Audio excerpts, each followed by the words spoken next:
Thank you, Idong. Now, moving away, dozens have been abducted in a fresh attack by Boko Haram terrorists in Borno State. The attack happened on Monday when insurgents struck 3 internally displaced persons camps in Ngala town.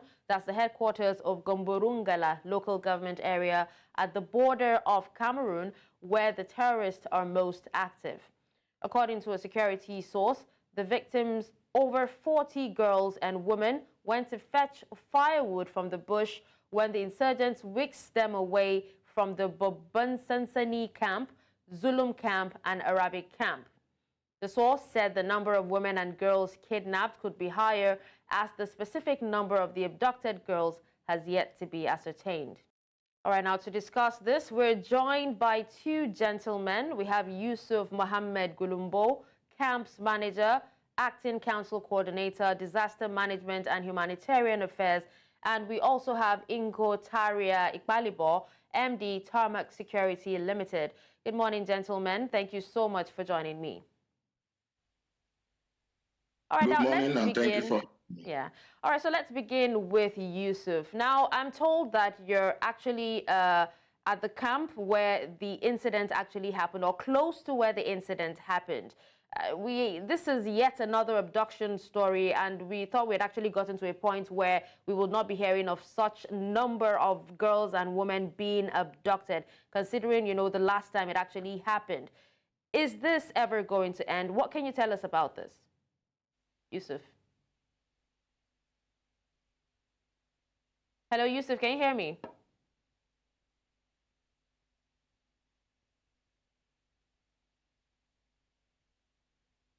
All right, so let me move the question to you, Inko-Tariah. Now, what do you have to say about this abduction? I seem to remember years ago when the Chibok girls were abducted in the same Borno State. So, what do you think about this? Is this ever going to end? Will we hear the end of this? Well, it's unfortunate from the actions and reactions of government. It's obvious that kidnapping and abduction will not end as long as ransom is being paid. Kidnapping and abducting remains a lucrative business, and there are several people benefiting from the business. So putting an end to it obviously means that you have to be very decisive, step on toes, and take the battle headlong to eliminate the terrorists within your geographical space. And I don't see the current leadership of the nation doing that. Okay, so now still talking about this, do you have an idea of the current situation of displaced people, you know, who were abducted by Boko Haram in the northeast, like talking about these particular camps, these 3 camps? Well, unfortunately, the IDPs that we have in Nigeria, in the northeast, they are not secured. They are not secured. They are still vulnerable.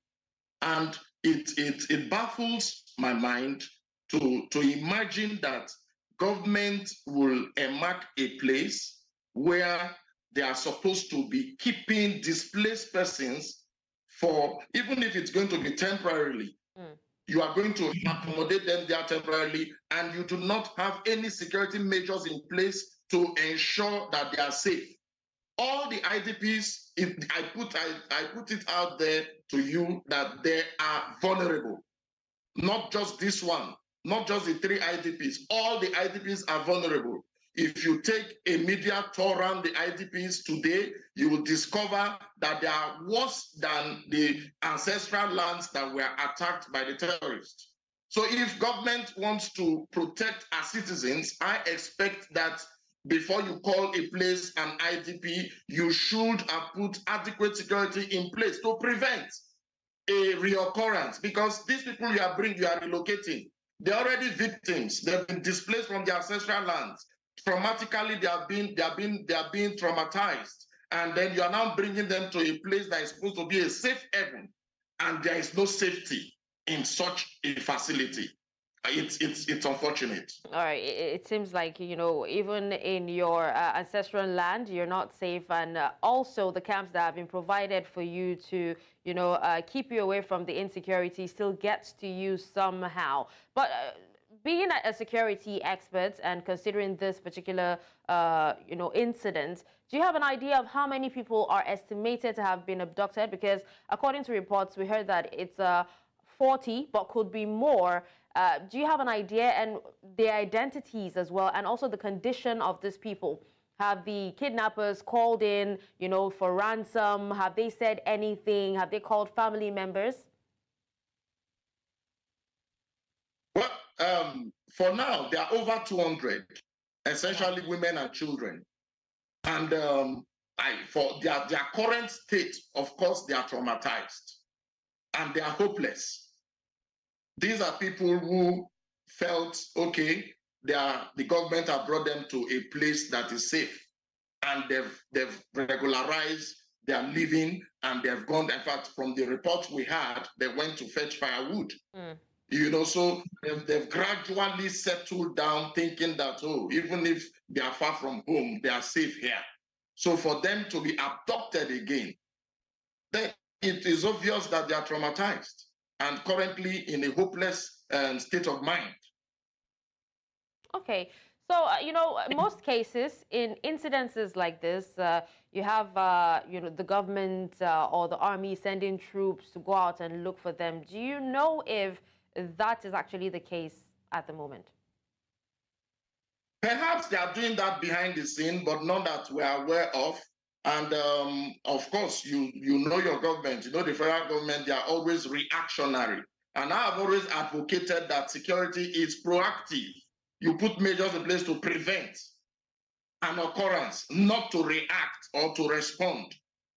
So perhaps they have started searching for the girls and the women, who knows? And maybe they have not.